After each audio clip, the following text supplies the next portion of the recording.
Bonjour à toutes et à tous, bienvenue pour parler cette fois-ci de l'Ave Verum de Franz Liszt. Cette fois-ci, nous parlerons d'un problème assez récurrent qui importe quand on est chef de chœur, mais qui est aussi très intéressant pour les choristes, c'est comment aborder une nouvelle œuvre en fonction de ce qu'on a devant les yeux. Donc je vais vous présenter 2-3 astuces en ayant fait des choix bien entendu, puisqu'on ne peut pas parler de tout, tellement cette œuvre est un monument. Donc pour aborder cette problématique, j'ai fait le choix de parler de deux sujets qui sont importants pour moi. C'est le premier accord, donc l'accord de départ. Ensuite, l'entrée des basses à la mesure 11, qui s'est un peu décalée par rapport au reste du chœur. Alors pourquoi pour moi cette entrée est très très importante? C'est parce que nous avons quelque chose qui est assez spécifique et qu'on ne retrouve pas partout, notamment avoir un renversement d'accord dès la première mesure, dès les premières notes, ce que nous avons ici. Si nous écoutons les notes successives des entrées soprano, alto, ténor et basse, nous entendons ces notes-ci.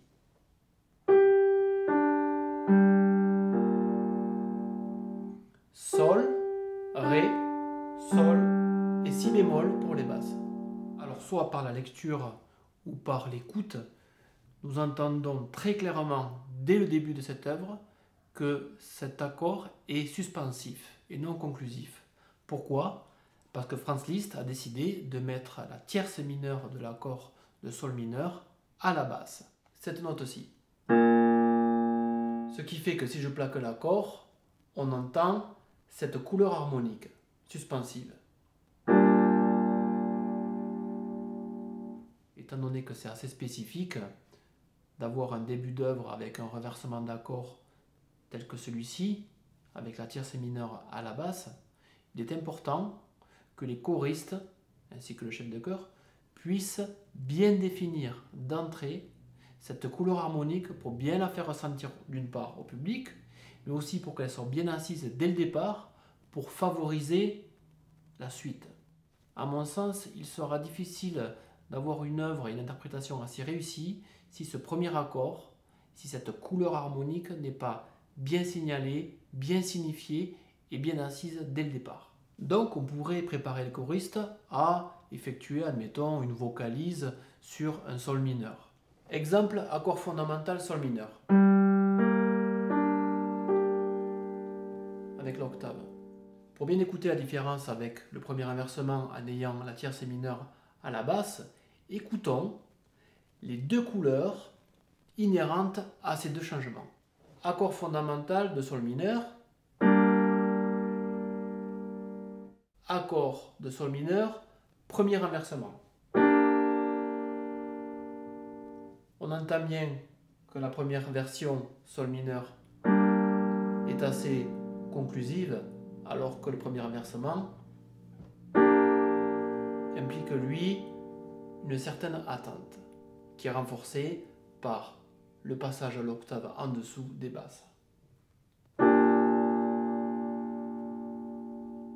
Pour favoriser la mise en place de cette couleur harmonique qui est très importante dès le départ de cette œuvre, construisons un exercice en ce sens avec la tierce mineure de l'accord en première note, donc en fondamentale. Voici l'exemple au piano. Sol, Ré, Si bémol. Donc pratiquons une vocalise avec la tierce mineure en fondamentale, comme ceci. Sol, Ré, Si bémol. Maintenant, pratiquons par la suite en montant d'un demi-ton.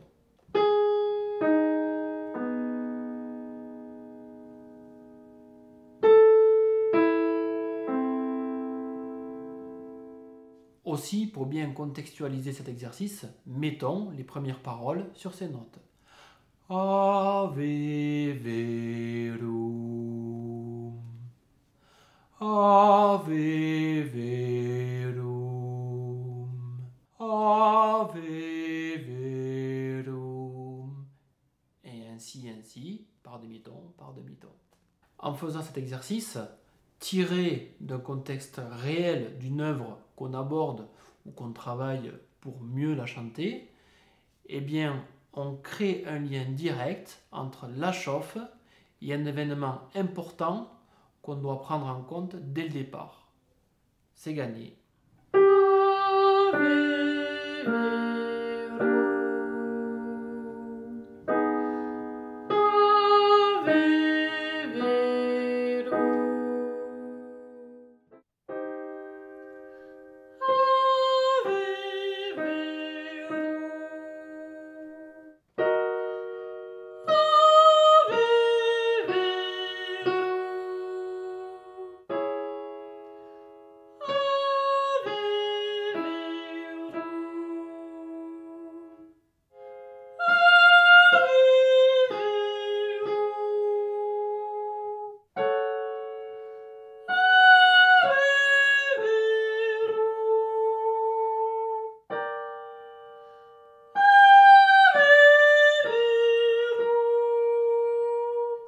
Maintenant, parlons de l'entrée des basses, mesure 11.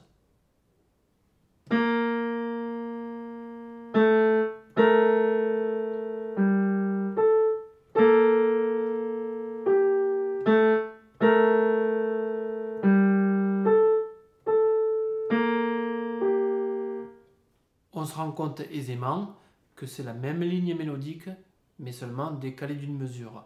D'abord les basses, et une fois qu'elles ont fini leur mesure, le même schéma mélodique, rythmique et on va dire harmonique est repris par les sopranos en décalage. Ce décalage a pour effet de créer une ambiguïté au demi-ton, puisque des fois nous avons si bémol au soprano et un la à la voix de basse et inversement, un la au soprano ainsi qu'un si bémol à la voix de basse. Nous parlerons donc de chromatisme, nous parlerons de seconde mineure, nous parlerons de neuvième mineur puisque nous avons une octave qui sépare les deux. Illustrons ceci maintenant par une écoute attentive.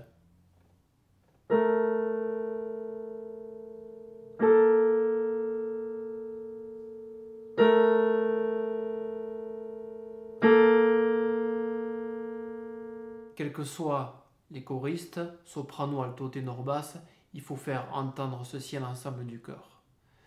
Pouvoir maîtriser des demi-tons successifs et en parallèle est gage de réussite pour la suite. Si nous entendons la dissonance, la consonance sera d'autant plus réalisée.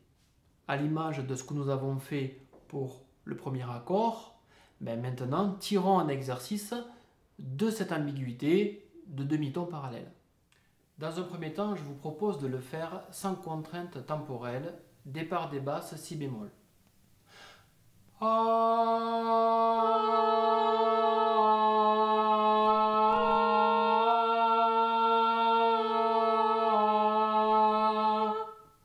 Voici donc un si bémol qui sera chanté par la voix soprano.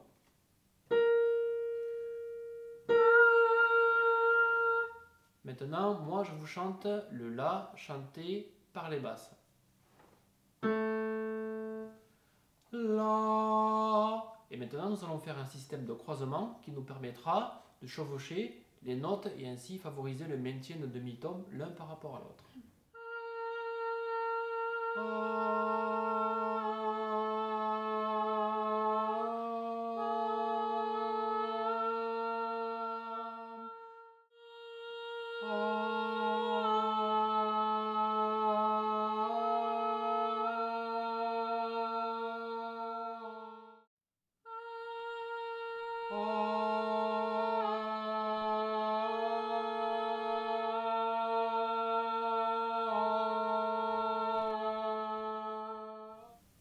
Ainsi, notre oreille pourra d'ores et déjà s'habituer à ce qui va se passer dans cette deuxième partie de la première page du thème. Maintenant, je vous propose de pratiquer cet exercice dans son contexte temporel, à savoir noir égale 60.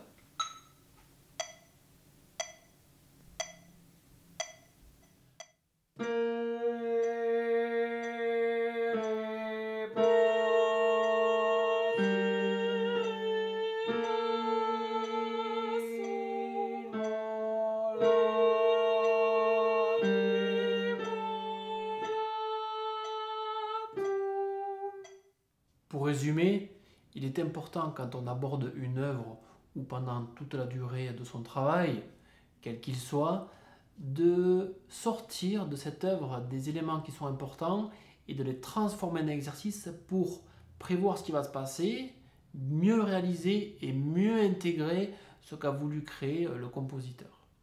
Et je vous invite aussi à écouter et à rechercher autant de versions qu'il faudra pour vous faire vraiment votre avis par rapport à cette œuvre. Il en existe de magnifiques. À bientôt.